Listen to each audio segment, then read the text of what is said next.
स्टेमनचे 3 parts असतात, anther, filament आणि त्यांना जॉईन करणारा कनेक्टिव्ह.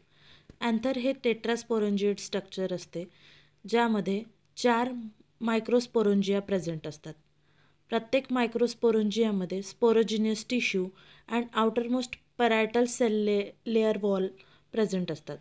स्पोरोजिनियस टिश्यू हे 4 लेअरने कवर्ड असतात: epidermis, endothecium, middle layer and tapetum. Epidermis, endothecium, middle layer हे बाहेरच्या 3 लेअर्स आहे जे प्रोटेक्शन प्रोव्हाइड करतात व डेहिसन्स ऑफ अँथरमध्ये मदत करते, व टॅपेटम हे नरिशमेंट प्रोव्हाइड करते.